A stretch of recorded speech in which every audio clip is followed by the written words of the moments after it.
Yuri Katagnov, Agence France Presse via Getty Images file photo. On Russian state television, presenters and guests mocked the U.S. congressional delegation for appearing to put a weak foot forward, noting how the message of tough talk they promised in Washington changed a bit by the time they got to Moscow. By Karun Demirjian, Washington Post. Washington, Republican lawmakers who went to Russia seeking a thaw in relations received an icy reception from Democrats and Kremlin watchers for spending the 4th of July in a country that interfered in the U.S. presidential election and continues to deny it.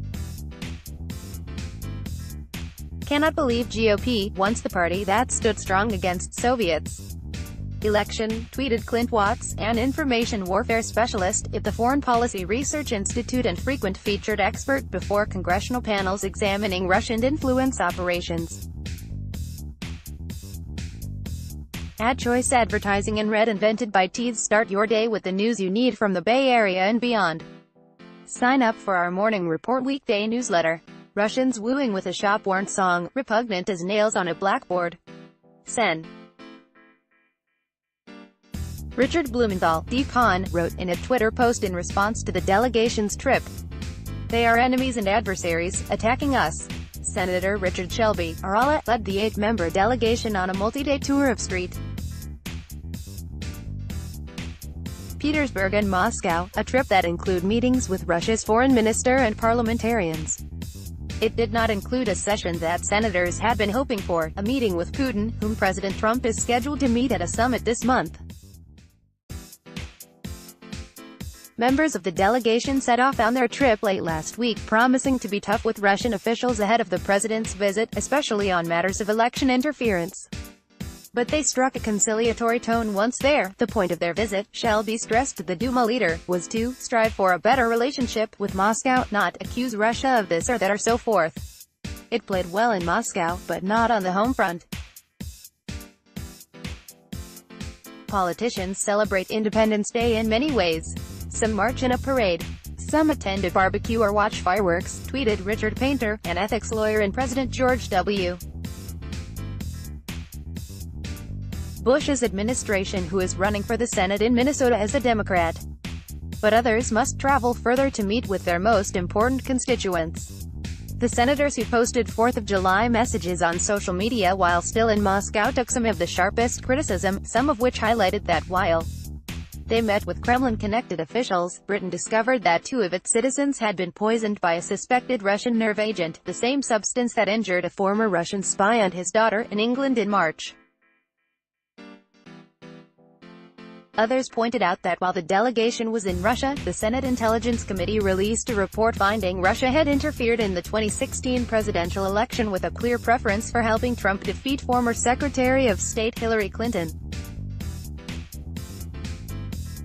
Only one of the delegation participants, Senator John Neely Kennedy, Arla, sits on a congressional panel that has looked into the Russia probe. Appearing Thursday on Fox News, Sen. Steve Daines, Armont, said the Russia trip had been productive. We sent a very strong message and a direct message to the Russian government, he said, ticking off 4 items. He said they pressed while there: don't interfere in U.S. elections, respect the sovereignty of Ukraine, work with us toward peace in Syria, and uphold obligations under nuclear arms treaties. That message did not appear to have much impact though. We heard things we'd heard before, and I think our guests heard rather clearly and distinctly an answer that they already knew. We don't interfere in American elections, said Sergei Kislyak, the former Russian ambassador to the United States and now a member of Russia's upper house of parliament. On Russian state television, presenters and guests mocked the U.S. congressional delegation for appearing to put a weak foot forward, noting how the message of tough talk they promised in Washington changed a bit by the time they got to Moscow. We need to look down at them and say, you came because you needed to, not because we did. Igor Korochenko, a Russian military expert, said on a talk show on state-run television.